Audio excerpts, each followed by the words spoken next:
Em 25 de fevereiro de 2018 foi ao ar o episódio 9 da 8ª temporada de The Walking Dead, onde tivemos o último episódio de Carl Grimes, a sua despedida, os seus momentos finais. Um episódio emocionante, possivelmente um dos melhores da temporada, mas embora bem executada, a ideia de matar um personagem como Carl sempre foi e sempre será um erro.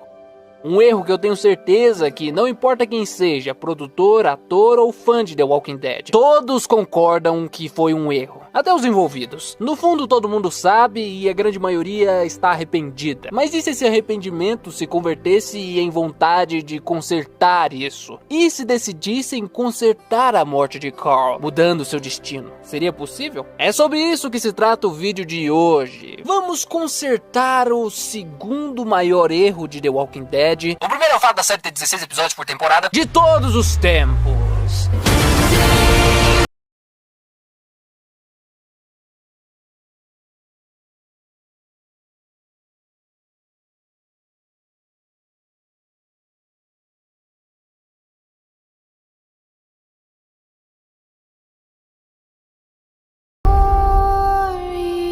Bom, o rascunho que eu irei contar pra vocês hoje foi pré-escrito há muito tempo atrás, talvez anos. Eu costumo criar rascunhos alternativos de The Walking Dead, às vezes consertando coisas da trama que eu não gostei muito, ou mudando coisas de modo a encaixar no que já temos de série. É um exercício que me ajuda a praticar a habilidade de resolver problemas no roteiro, já que eu gosto de criar histórias próprias, roteiros próprios. Isso é um belo ensaio pra ajudar a ganhar experiência. Mas esses rascunhos eu sempre guardei pra mim, porém eu tava conversando com uma pessoa sobre esse assunto recentemente, então eu decidi que talvez finalizar esse rascunho consertando a morte do Carl desse um bom vídeo. Então aqui estamos. A primeira coisa que precisamos levar em consideração é que nada do que foi estabelecido pela série deve ser contradito. O que a gente viu na tela aconteceu. Carl de fato foi mordido por um zumbi e de fato sentiu os sintomas da infecção. A gente viu isso, portanto aconteceu. Carl de fato se despediu de todo mundo e de seu pai naquela cena que, meu Deus do céu, eu chorei pra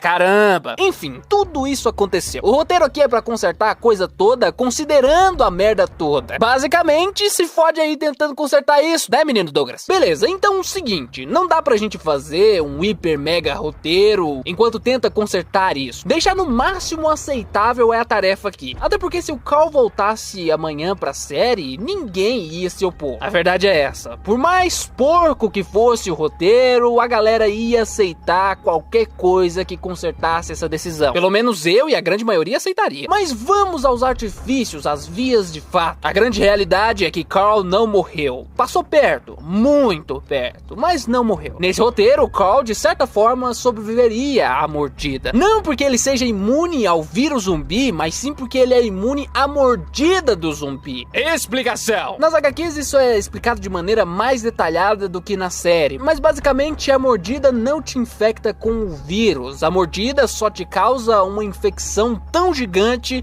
que é fatal. Mas a morte, essa sim te faz virar zumbi. A morte ativa o vírus que já tá incubado em todos nós, entendeu? Basta morrer que o vírus é ativado. Assim como diz Rick no episódio 13 da segunda temporada. O argumento aqui é que Carl teria alguma espécie de resistência, não ao vírus, mas à mordida. Ao ponto de a ferida infeccionar, mas não ser fatal. Por isso a gente vê ele tão mal no episódio 8 e 9. Ele de fato tinha uma ferida infeccionada seríssima ali e corria risco de vida. Então tá aí já um problema resolvido. Se isso ia gerar necessidade de mais explicações no futuro, um moleque resistente a mordidas numa série onde a mordida sempre foi fatal, problema dos roteiristas. Eles não inventaram de matar o menino e agora eu tenho que consertar isso aqui. Então é isso, os caras que desenvolveram essa ideia nos próximos episódios. Próxima problemática a ser resolvida: o tiro, meu jovem. O tiro é a parte mais tensa, porque basicamente o argumento aqui é: Carl realmente deu um tiro na sua própria cabeça, exatamente como nós vimos, ou melhor, ouvimos no episódio 9.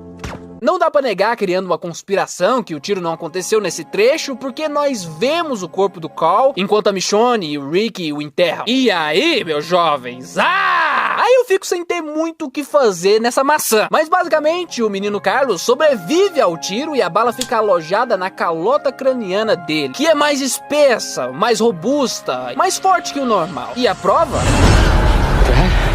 O Duvido uma Lori já sobreviveu a um tiro na cara e passa bem. Morreu, mas passa bem. Naquela ocasião, a bala poderia simplesmente ter desviado a rota e saído pelo lado, e o próprio crânio resistente, tunado de Carlos, poderia ter feito isso. Aqui, nesse caso, o crânio super resistente, tunado do menino Carlos simplesmente protegeu seu cérebro o suficiente para não desligar tudo, causando um certo estado de coma temporário no brother, ou um desmaio mesmo, que é mais simples, mais fácil de reverter. E aí que você fica profundamente incomodado com a conveniência de Carl ter uma latinha muito mais dura que o normal. Tipo, mas me engana que eu gosto. Como que vagabundo sobrevive a um tiro na cabeça, Champs? E é aí que eu respondo, sim, meu peixe. Pessoas sobrevivem a tiros na cabeça, a queima-roupa, como essa foto que vocês estão vendo aí na tela, que é uma foto real de um guri que sobreviveu com uma bala alojada na cabeça. Calmo e tranquilo. E não para por aí, porque são inúmeros, e eu repito,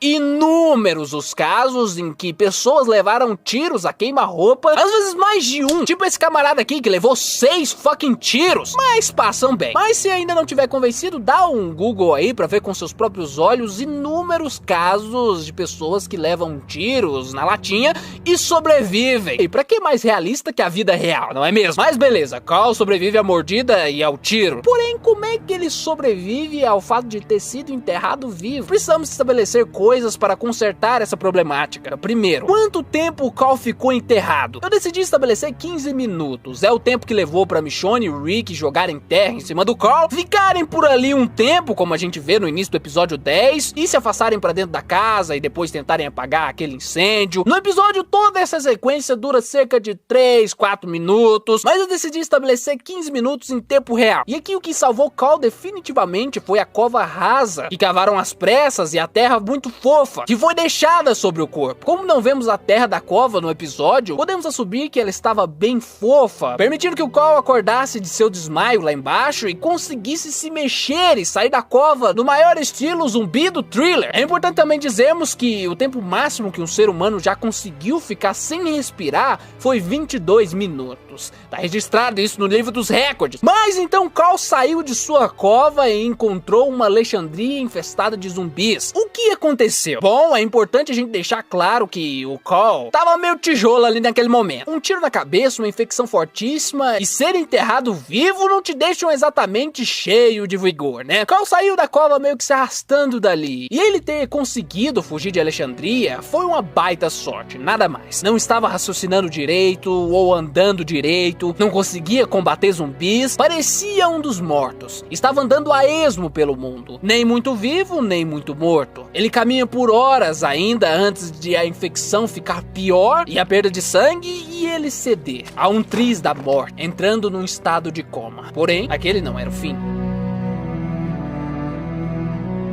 A próxima imagem que Carl consegue focar é um teto. Carl está numa cama, assim como o outro Grimes que nós conhecemos bem. Carl já estava com uma pequena barba falhada e por fazer, e está sozinho num quarto. Ele se levanta e tenta andar pela casa, mas não consegue muito bem, porque ele acaba se espatifando no chão por ter ficado muito tempo sem andar. Estava muito magro e meio debilitado. Acaba se deitando num sofá e uma pessoa entra na casa. Uma mulher, sua salvadora. Decidi chamá-la de Eve. Eve tem cara de personagem de The Walking Dead, né? É uma ruiva sardenta com um corte enorme no meio da cara, uma cicatriz bem evidente. Ela se assusta ao ver Carl no sofá, mas depois fica feliz por enfim ele ter acordado. Então conta que salvou ele e cuidou dele, que era paramédica antes de tudo acontecer, que tem 31 anos e que havia se passado 1 ano e 2 meses desde que tudo aconteceu. Carl ficou 1 ano e 2 meses em coma. Carl não lembrava de mais nada. Não se lembrava de seu pai, não se lembrava de Michonne, não se lembrava de Judith, ou até mesmo que se chamava Carl. Às vezes tinha lapsos, flashes de memória que talvez pudessem ser de pessoas que ele conhecia e acontecimentos que ele pudesse ter vivido, mas não tinha certeza. Via uma garotinha, via um cervo, mortos-vivos, uma pessoa no escuro, muita coisa. Depois disso, Carl começou a se recuperar aos poucos. Os movimentos foram voltando. Carl voltou a comer normalmente aos poucos. A ferida da mordida já estava cicatrizada. Eve também contou que esse era um dos interesses, um dos motivos de ela ter mantido ele ali na casa e cuidado dele por tanto tempo.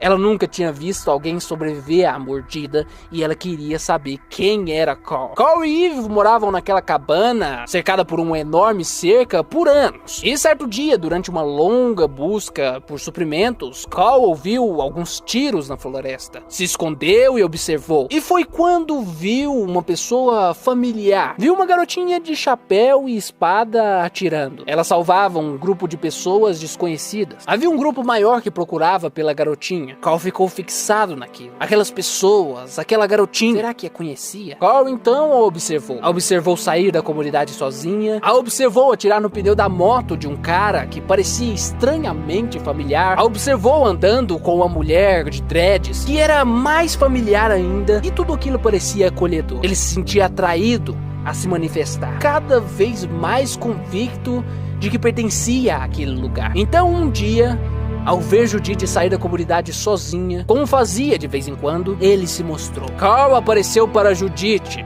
e Judith ficou em choque ao reencontrar seu irmão morto ali na sua frente. Sabia que era ele, conhecia seu rosto, tinha até uma foto com ele, era ele.